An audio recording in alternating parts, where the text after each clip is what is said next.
मुझे बाकी नहीं हट तो नहीं यार ठीक है यार तरीके की कार्रवाई जी सर। ये सुन रहा हूँ।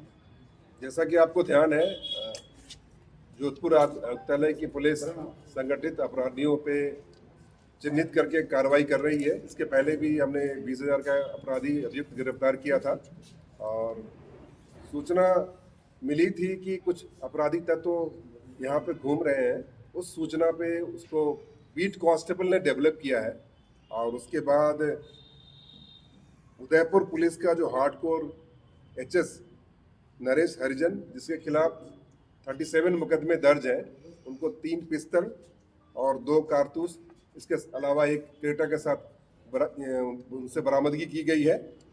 और इसके साथ ही अमन को भी गिरफ्तार किया गया है, जिसके खिलाफ 6 मुकदमे हैं। इनमें 111 की धारा लगाई गई है जो संगठित अपराधियों के खिलाफ लगाई जाती है। इसमें विशेष ध्यान देने योग्य बात यह है कि इसके लिए 50,000 का इनाम उदयपुर पुलिस ने घोषित कर रखा था और ये उदयपुर में वांछित भी था और ये आने वाले समय में वहाँ के हार्डकोर अपराधी प्रवीण कसेटा की हत्या की साजिश कर रहा था। जहाँ तक जोधपुर का सवाल है, जोधपुर में जहाँ जहाँ पे ये रहा है उस संबंध में जिन जिन लोगों के संपर्क में रहा है उनकी जानकारी इकट्ठा की जा रही है। आपको बता दें, कुछ दिनों तक यहाँ पे शमशान घाट में भी रह रहा था और शमशान घाट में ही इसकी गतिविधि जब अवांछित लगी तो उसको फॉलो किया गया और यहाँ तक हम पहुँचे हैं। आपके पास कोई सवाल हो तो उसका सवाल। सर, अमन और ये दोनों है जो नरेश, ये क्या सुपारी किलर है, क्या है? नरेश का पहले हार्डकोर अपराधी रहा है और इसका क्रिमिनल बैकग्राउंड रहा है। ये मर्डर के मुकदमे में भी जेल जा चुका है और आने वाले समय में भी ऐसा कृत्य करने की पूरी संभावना थी, जो कि अपने पूछताछ में इसने बताया है। जहाँ तक अमन का सवाल है, अमन के खिलाफ भी 6 मुकदमे हैं और उसमें भी मारपीट के मुकदमे हैं। तो सारे तथ्यों का अन्वेषण कर रहे हैं और कड़ी से कड़ी मिला रहे हैं, परंतु अभी तक जोधपुर में इनके संपर्कों के संबंध में ऐसी कोई सूचना हमें प्राप्त नहीं हुई है। सर, जोधपुर में ये अंबा माता थाने का एचएस है और वहाँ भी उसके खिलाफ भी मुकदमा दर्ज है। जोधपुर पुलिस को इस संबंध में सूचित कर दिया गया। सर, जोधपुर में इन्होंने क्यों अपना बेस कैंप बना रखा था? यहाँ क्यों? कितने समय क्या कोई सेफ हाउस लगा इनको? क्या इनका कहना है कि अपनी बेटी की शादी के संबंध में यहाँ पे आया था और कुछ दिनों से यहाँ पे रह रहा था। जब पूरा अन्वेषण होगा और पूरे कॉल डिटेल निकाले जाएंगे और तथ्यों का अन्वेषण किया जाएगा, तभी हम किसी कंक्लूजन में पहुंच पाएंगे। परंतु जिन लोगों के संपर्क में रहा है सबसे पूछताछ जारी है।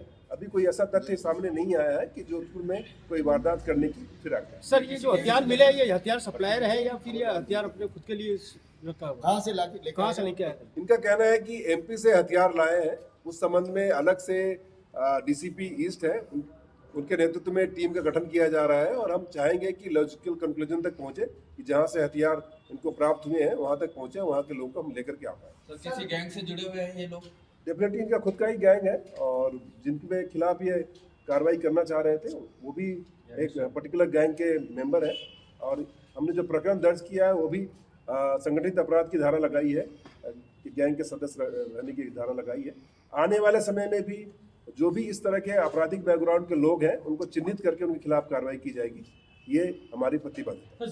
साले पिछले 24 वर्षों से डॉक्टर जे.बी. आत्रेय के नेतृत्व में एक ऐसा संस्थान जो देता है आंखों की कंप्यूटर एवं अत्याधुनिक मशीनों द्वारा जांच एवं नंबर निकालने की सुविधा, मोतियाबिंद के ऑपरेशन के बाद मोटे चश्मे से मुक्ति, इंट्रा ऑक्यूलर लेंस इको रोल कंप्यूटर यूएसए द्वारा fitting, contact lens hard soft इको रोल कंप्यूटर द्वारा फिटिंग, काला पानी, मोतियाबिंद, नाखूना, नासूर आदि के ऑपरेशन माइक्रो सर्जरी द्वारा, निकॉन एंड जापान, जर्मनी द्वारा आयातित फेको मशीन द्वारा मोतियाबिंद का बिना टाके वाला ऑपरेशन, नेत्र बैंक एवं पुतली प्रत्यारोपण सुविधा, भैंगापन का कसरत एवं शल्य क्रिया द्वारा इलाज, 24 घंटे भर्ती सुविधा, माइनस के नंबर का चश्मा उतारने का ऑपरेशन, आरके एंड लेजिक, अति आधुनिक वातानुकूलित परामर्श कक्ष एवं ऑपरेशन कक्ष, रविवार पूर्ण अवकाश। संपर्क डॉक्टर आत्रेय नेत्र चिकित्सालय, 1920 प्रथम मंजिल, town hall, link road, Udaipur, Rajasthan. College 2561 600, mobile number 9829041333।